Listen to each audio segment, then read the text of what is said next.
Hello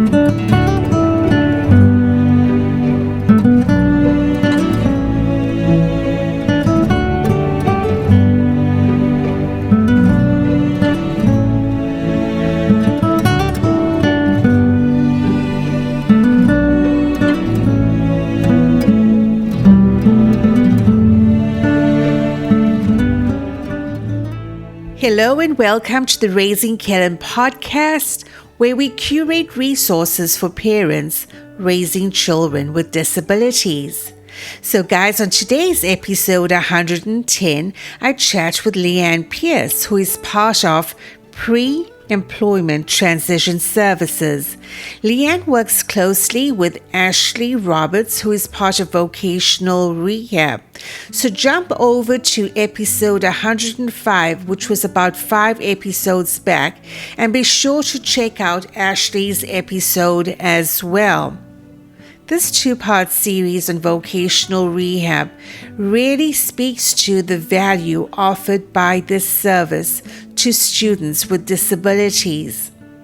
As always, remember the information provided on this podcast is just that. It's information only. And if you seek advice for your specific situation, to always contact a trained professional. Today's episode is brought to you by Teddy Therapy Services, physical therapy that gets you into motion. So grab that cup of coffee, put your feet up, and get ready for some awesome conversation. Good morning, Leanne. Welcome to the Raising Kellen podcast. Good morning. I'm thrilled to be here. Well, we are so happy to have you here as well. Guys, Leanne Pirece is part of Pre-ETS, which stands for Pre-Employment Transition Services. And she is here with us today to tell us more about the service. Leanne, take it away. Hey, so Pre-Employment Transition Services is one of those great kept secrets. And what we do is we help students ages 14 to 22.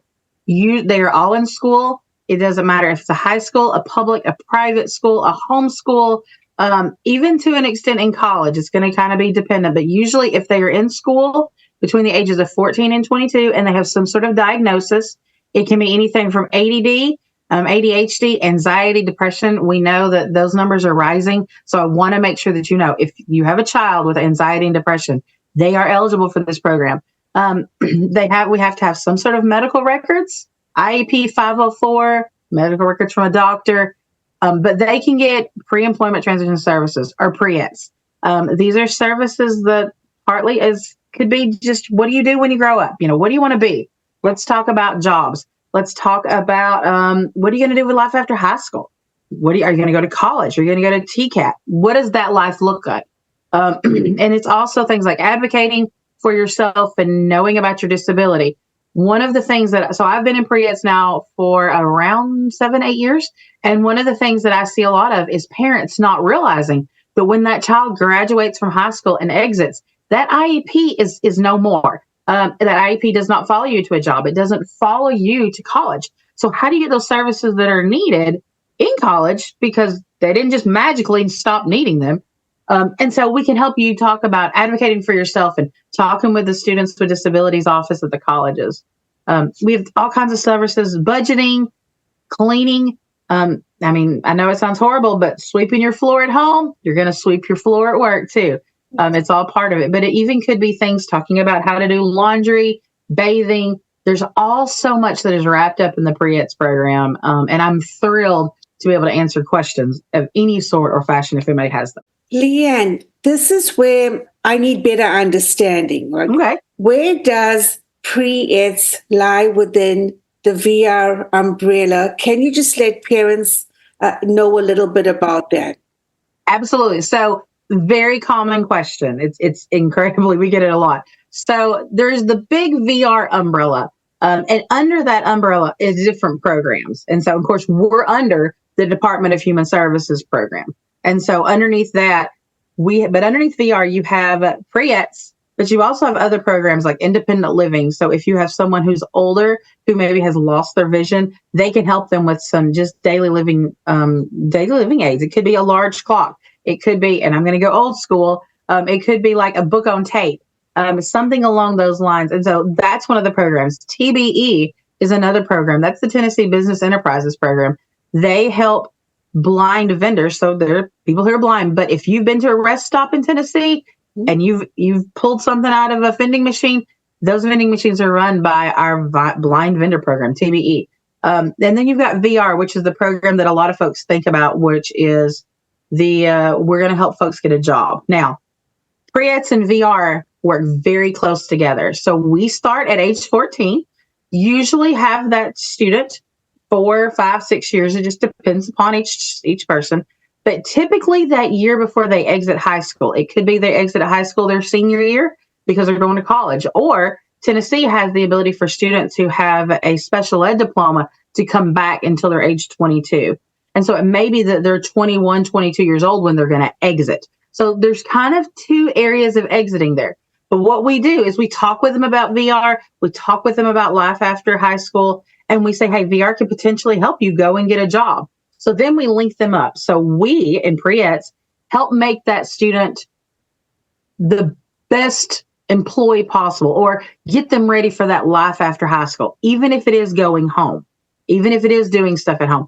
VR, though, picks up there and they're like, okay, we're going to help you maybe go to college. We're going to help you maybe go to TCAT, but we're going to help you find a job. I get them job ready. VR helps pick them up and takes them and find that job. Awesome. I think that extension really helps. Yeah. I was going to say, so we're kind of like student model over here, and they're the adult model. First of all, I'm so excited because we are working together with VR and Pre-ETS on bringing a community resource event on the 28th of March. So if you all are in Dyersburg, Tennessee, please stop by between 5 and 7 p.m. to meet with LeeAnne, to meet with Ashley, Donna, and the entire VR team. Entire team. There's so many of us. There's so many of us that do so much. We're going to have folks from our community services unit, which go out into the community and help provide like these job skills and that kind of thing that we're talking about for adults. Even it's not just I'm not a kid, I can't come. There's going to be so much there in addition to all the other vendors. I'm incredibly excited about that. Okay.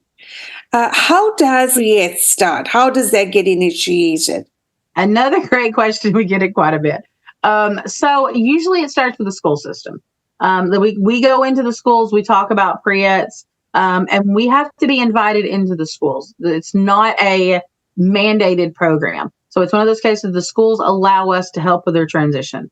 And so what we have is we have a very simple one-page permission slip that a parent would sign. Name, address, phone number, basic demographic information. We do require something that shows a disability, an IEP, a 504, medical records from a doctor, something. And it does have to be recent. So if you have an IEP that's way back in, 2008, we're going to need something a little bit more recent. It may be at that point that we need medical records from a doctor that shows, hey, this is a disability that they have. And the diagnosis is the key because you might think a disability is, well, I don't have a disability. But remember, I talked about students nowadays, especially that anxiety and depression is skyrocketing. In the 7-8 years I've been working with Pre-ETS, it's amazing how those numbers have gone up. And so that can be considered a disability. So even if it's just something simple, and I know that anxiety and depression are not simple, but people don't think about that as being a disability, but it can be. What they would do is they would just get a permission slip. They are also on our website, and I can be happy to give you the website information to be able to go. You can pull them off, and then you can just email them in, bring them to a local DHS office. We have DHS offices all across the county, and all across the state, and those county offices do know about VR. And so we can get them that way. But it also just is very simple, can go through your school. If your school doesn't have it and you want it, what we can also do is we can also work with you on an individual kind of basis after school hours, getting your student those services. So let's say that you're at Pierce's High School and Pierce High School doesn't have pre-ETS and they don't want it. They say, we're doing our transition program great. We don't have the ability.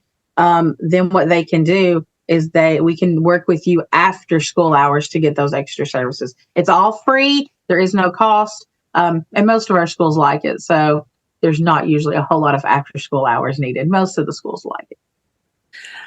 How can pre-ETS be utilized for our students with ADHD, anxiety, and depression?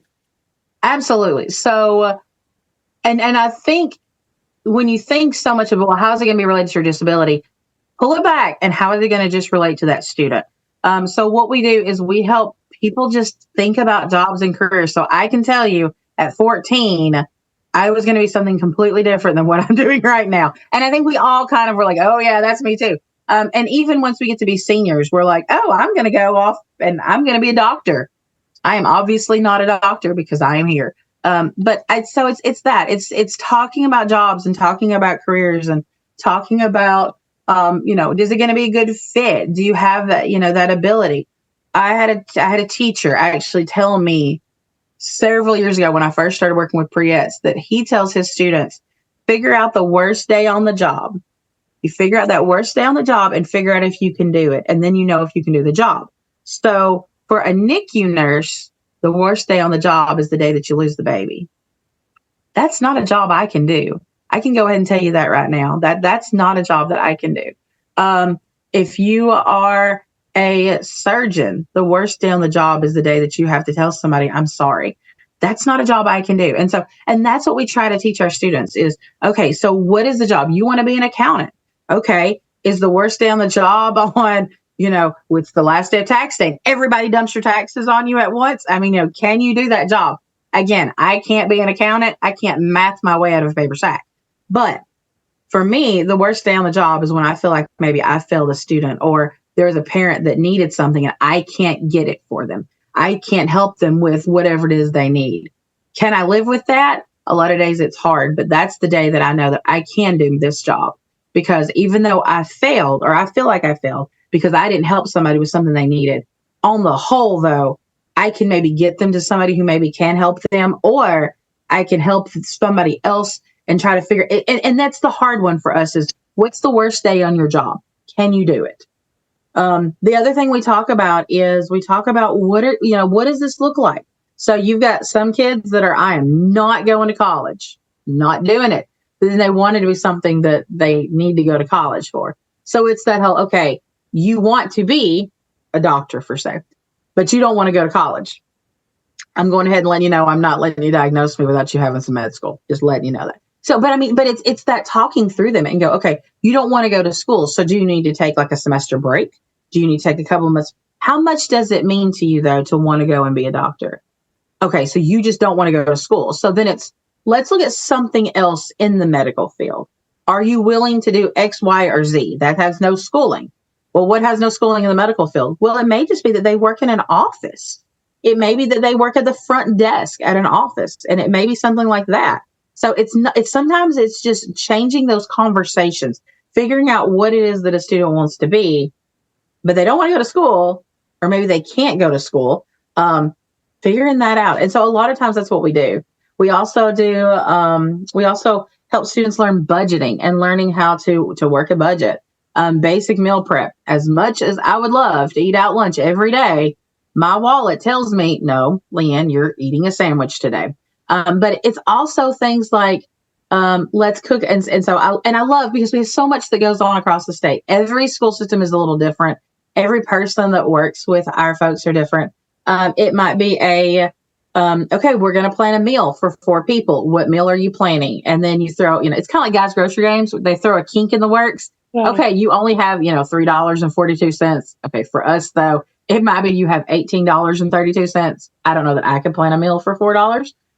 But it's that changing that thought process, helping them learn to use the skills that we have on our phones and that kind of thing that we use every day, and helping them look at that. So some of our folks take the students to grocery stores and they walk through and they plan the meal and they look and they study the tags and they talk about, okay, we need 30 ounces of tomato sauce to make chili. Let's look at the cans and let's figure out what is the best bang for our buck. And then we also come in and we had a great resource fair in the lower part of West Tennessee back in December, where we had around 40 different vendors that came in. Sometimes it's just giving the resources to our community. We've got another one coming up in Benton County on the 1st, and it's going to be in the schools. So every 8th, 9th, 10th, 11th, and 12th grader is going to get to attend. And we've got around 30 or 40, I'm not entirely sure, different people coming in just to talk about what they do. And so for us, Pre-ETS looks different everywhere. And that's the great thing I love about it, is because we can do so much with it and still talk with the kids about, life, just life in general. And if you've got, if you all are interested, if you're a school employee that's interested in having an event or something like that, come and talk with me. If you got an idea, I love it, because I love to see how can we fit ideas in to make things happen for our students. That's amazing, Leanne. That's amazing that we have this resource available. And this is the thing, guys. Resources are available and are meant to be used. So yes, please think of vocational rehab as a huge help, as a huge bridge to life after school. And that's the intent that I see it, or the lens that I see it with. And signing up for Pre-ETS and VR once your child 14 actually opens up a lot of opportunities as far as post-secondary education, resources, right. And just even, I don't know whether you would necessarily use the term guidance counseling, but it's almost like a career counseling, because we worked with careers.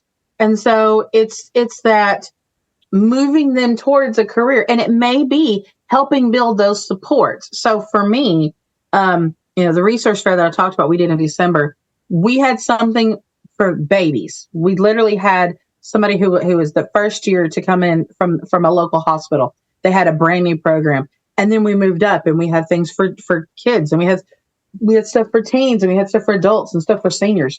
And that's the thing, is there's so many resources out there. It's a matter of asking. It's a hey, I've got a need. Well, I may not know it. I may not have the ability to know it, but I may know somebody who, somebody who works with that. Let me go and talk with them. And that's the thing, though, is it may just be, hey, I want to get a job in X, but here's where I'm at today. This is what my need is right now. And I'd like to do this, but I'm stuck. I'm stuck at this wall. It may be that you just kind of see if we can help get you past the wall.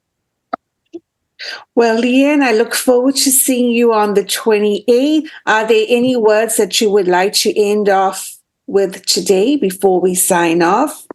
I am just thrilled to be here. I'm so excited to be able to do this podcast. I'll be honest, it's my first one. So I'm like, yay, it's great. But if somebody has a question, or if somebody has hey, I want more information, please don't hesitate. Or if you heard something and you're like, wait, I want to know a bit more. I love questions. Please feel free to send them in. Either send them, I guess, to you all, and then y'all can get them to me. How do you want to do this one? If you're comfortable with giving your email, that might be Absolutely. A direct connection.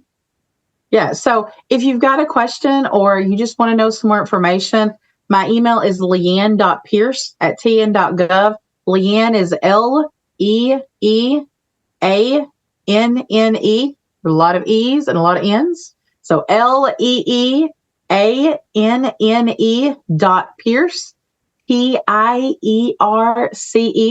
@tn.gov.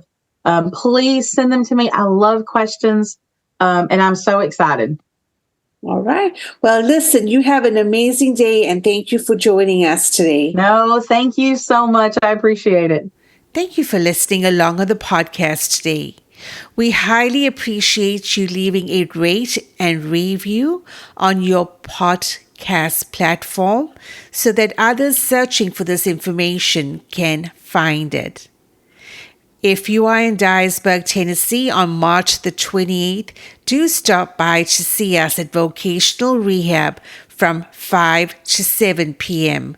We have over 20 exhibitors that will be coming to join us, as well as to have conversations and network with friends.